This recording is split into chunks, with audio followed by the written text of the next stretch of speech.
बिस्मिल्लाहिर्रहमानिर्रहीम। MS tailoring course class 4 यानी चौथी क्लास में आप तमाम दोस्तों को खुश आमदीद। फ्रेंड्स, क्लास 4 में आज हम गुड्डी काट शलवार की सिलाई का आगाज़ करेंगे।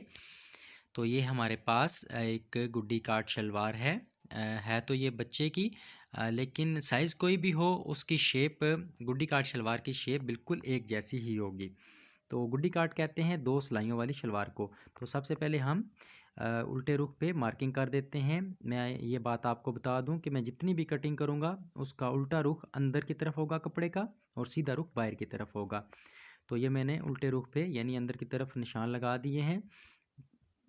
इसके बाद मैंने अब इन दोनों पल्लों को, दोनों पीसीस को उल्टा लेना है और ये जो मार्क मैंने लगाए हैं, जो निशान लगाए हैं उल्टे रुख पे, इनको मैंने बाहर की तरफ कर देना है। एक निशान ऊपर की तरफ आएगा और एक निशान नीचे की तरफ। इसके बाद फ्रेंड्स, ये जो आपको कट नज़र आ रहा है, इस कट के सामने से हमने सिलाई का आगाज़ करना है। ये दोनों तरफ कट लगे होते हैं। जब हम कटिंग पे पहुंचेंगे तो आपको बताएंगे कि ये कट किस साइज़ पे लगाया जाता है।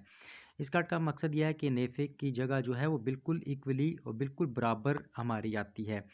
तो जैसा कि हमने क्लास 3 में आपको सिलाई के बारे में बताया था, सिलाई सीधी करने के बारे में, तो आपको ये भी बताया था कि आधी इंच की सिलाई आपको बहुत जगह काम आएगी। तो यहाँ भी हमने आधी इंच की सिलाई लगानी है।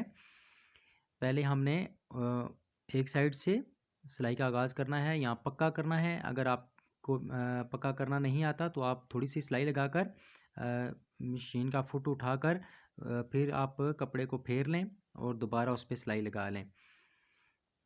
ये काम फ्रेंड्स मुसलसल प्रैक्टिस करने से आता है। तो जितनी आप मेहनत करेंगे, जितनी कोशिश करेंगे, आपका हाथ उतना ही साफ़ होता जाएगा, उतना तेज़ होता जाएगा और उतना ही बेहतर होता जाएगा। तो बिल्कुल बराबर मार्जिन देते हुए ये हमने एक साइड से सिलाई मुकम्मल की है। ये आप देख सकते हैं, आधी इंच की हमने एक साइड पर सिलाई लगाई है। और फिर मैं दोहरा देता हूँ, कपड़े के उल्टे रुख पे ये सिलाई लगी है। एक सिलाई लगा लेने के बाद फ्रेंड्स, अब हम दूसरी साइड पे सिलाई लगाएंगे और वही तरीका दोहराएंगे। कट जो हमने लगाया था, कट के बिल्कुल बराबर रखते हुए आधी इंच की हमने सिलाई लगानी है। तो इंशाल्लाह जैसे जैसे आप गौर करते जाएंगे, प्रैक्टिस करते जाएंगे, तो आपको काम बिल्कुल आता जाएगा और आपको कोई भी परेशानी नहीं होगी। जहाँ भी कोई मसला पेश आए, आप वीडियो को रिपीट करके देखें। इसी वीडियो में आपके लिए सब सवालों का जवाब होता है। तो ये दूसरी साइड से भी हमने आधी इंच की सिलाई लगा ली है और दागों की हमने कटिंग कर लेनी है। तो काम को आपने बिल्कुल सफाई के साथ करना है ताकि आपके काम में बेहतरी आती जाए, क्योंकि स्टार्टिंग में आपका हाथ जैसा होगा एंड तक वैसा ही रहेगा। तो अब हमने क्या करना है, ये जो आधी इंच की सिलाई लगाई है, इस आधी इंच को हमने अंदर की तरफ, ये जो कट है, ये आधी इंच अंदर की तरफ हमने इस कपड़े को दोनों तरफ फोल्ड करना है। हम आपको बाकायदा ये करके दिखाते हैं। ये देखिए, ये आपने आधी इंच कपड़े को अंदर की तरफ फोल्ड करते हुए नाखून की मदद से क्रीज डाल ली थी। अब हमने यहाँ पे नेफे के लिए, इसे हम नेफे का होल कह लें, चीड़ी कह लें, चीड़ी आसान लफ्ज़ है वो हम कर लेते हैं। तो आपने बिल्कुल इसको सीधा रखना है, ठीक है। इसको आपने टेढ़ा नहीं होने देना, बिल्कुल आपने इसको सीधा रखना है। और एडजस्ट कर लेने के बाद एक साइड से हमने एक पैर की सिलाई लगानी है और नीचे से हमने किनारे की या कंकर की सिलाई लगानी है। तो स्टार्टिंग से हमने एक पैर की सिलाई का आगाज़ करना है और यहाँ से हमने अब किनारे की सिलाई लगानी है। तो दूसरी जो साइड पे जो चीड़ी है, दूसरी साइड पे आपको नज़र आ रही होगी, इसको भी हमने बिल्कुल बराबर रखना है, कहीं से भी इसको टेढ़ा नहीं होने देना। और फ्रेंड्स, मैं फिर वही दोहराऊंगा बात कि जितनी आप प्रैक्टिस करेंगे उतनी आपके काम में बेहतरी आती जाएगी। तो मुसलसल मेहनत करते रहिए, मुसलसल कोशिश करते रहिए। इंशाल्लाह एक दिन आएगा कि आप भी हमारी तरह काम करेंगे। तो ये आप देख सकते हैं, एक साइड पे हमने ये दो चिड़ियाँ बना ली हैं और बैक साइड से भी आप देख सकते हैं, कपड़े को हमने नीचे से सिलाई को खोल लिया था, यानी चीर लिया था। इसे सिलाई को चीरना कहते हैं। तो अब दूसरी साइड से भी हमने ये आधी इंच की जो सिलाई लगाई थी, इतने ही मार्जिन तक हमने इस जगह को इस तरह अंदर की तरफ फोल्ड करना है और यहाँ नाखून की मदद से आप क्रीज डाल सकते हैं और कपड़े को अच्छी तरह यहाँ पे बिठा सकते हैं, एडजस्ट कर सकते हैं। तो आप देखिए एक मरतबा फिर हमने वही तरीका इस्तेमाल किया है और यहाँ भी स्टार्टिंग से हमने एक पैर की सिलाई लगानी है और नीचे की तरफ हमने किनारे की या कंकर की सिलाई लगानी है। फ्रेंड्स, मैं आपको बात बताऊं कि टेलरिंग का काम मुश्किल नहीं है, सिर्फ इसमें छोटी छोटी टिप्स हैं। अगर आपने वो सीख ली तो आपके लिए कुछ भी मुश्किल नहीं रहेगा। तो ये हमने दूसरी साइड की चिड़ियाँ कंप्लीट कर ली हैं। अब इसके बाद हमने यहाँ नेफ़े की सिलाई करनी है, नेफ़ा बनाना है। तो उसका तरीका भी हम आपको दिखाते हैं। ये जो हमारी सेंटर में सिलाई आ रही है, इसको हमने खोल लेना है यानी चीर लेना है। ठीक है, दोनों सिलाइयों को, ये आपको शायद नज़र आए वीडियो में, बिल्कुल इसी तरह चीरते हुए हमने सिलाई का आगाज़ करना है ताकि हमारा काम बिल्कुल सफाई के साथ और प्रोफेशनली तरीके से हो। और इसके बाद अब हमने नेफ़े को यहाँ से नेफ़ा बनाना है। तो नेफ़ा बनाने के लिए बहुत आसान तरीका मैं आपको बताने लगा हूँ। ये जितनी चौड़ाई में हमने अपनी चिड़ी बनाई है, ये आप देख सकते हैं, जितनी चौड़ाई में बनाई है उतना हमने इसको फोल्ड कर देना है इस कपड़े को। और आगे से हमने तकरीबन 1 पैर या 1.5 पैर का मार्जिन अंदर की तरफ फोल्ड करना है। ये शायद आप देख रहे होंगे वीडियो में, 1 या 1.5 पैर का मार्जिन आपने अंदर की तरफ इसका फोल्ड करना है। और जब आप नेफ़ा स्टार्ट करें तो स्टार्टिंग से देख लें, अगर आपकी चिड़ी सीधी है तो एंड तक आपका नेफ़ा सीधा जाएगा। अगर यहाँ पे आपने गड़बड़ की तो आपका एंड तक नेफ़ा जो है उसमें सिलवटें आती जाएंगी, जो कि अच्छी बात नहीं है।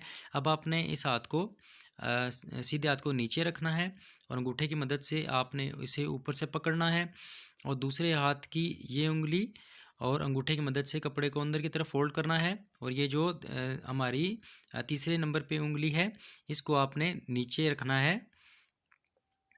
ये आप देख रहे होंगे, अंगूठे और एक उंगली की मदद से हमने मार्जिन जो है दबाव कपड़े का अंदर की तरफ दिया है और सीधे हाथ की हथेली और अंगूठे की मदद से हमने कपड़े को पकड़ रखा है ऊपर से। तो ये मुसलसल प्रैक्टिस जब आप करेंगे तो आपको ये काम बहुत ही आसान लगेगा, मुश्किल नहीं है। वीडियो में हो सकता है आपको देखने में मुश्किल लगे, लेकिन जब आप प्रैक्टिकल करेंगे तो ये आपको मुश्किल नहीं लगेगा। वही तरीका दोहराते रहिए और यहाँ एंड पे पहुँचने के बाद यहाँ भी हमने इस चिड़ी को बिल्कुल इक्वल करना है, बिल्कुल सीधा होना चाहिए, इसका लेवल बिल्कुल भी ख़राब नहीं होना चाहिए। और जो हमने स्टार्टिंग से 1 या 1.5 पैर का मार्जिन अंदर की तरफ रखा है, नेफ़े के अंदर जो हमने मार्जिन दिया है उतना ही एंड तक आना चाहिए। और यहाँ पहुँचने के बाद आपने सिलाई को पक्का करना है। और इसके बाद ये देखिए, हम सिलाई को एक मरतबा फिर नीचे से चीर रहे हैं ताकि इसके ऊपर से हमारी सिलाई गुजरे और नीचे से ये सिलाई खुली हुई हो। अब दूसरी साइड से भी हमने पहले चिड़ी को लेवल में लाना है और इसके बाद अपने जो नेफ़े के अंदर मार्जिन रखना है तकरीबन 1 से 1.5 पैर का। तो उतना रखते हुए यहाँ पे स्टार्टिंग पे फिर पक्का करेंगे। जहाँ भी सिलाई आप स्टार्ट करें या एंड करें, आपने पक्का लाजमी करना है। ये आपने अपने पल्ले बांध लेनी है बात, इसको आपने बिल्कुल नहीं भूलना, क्योंकि हमें काम में खूबसूरती भी चाहिए और मज़बूती भी चाहिए।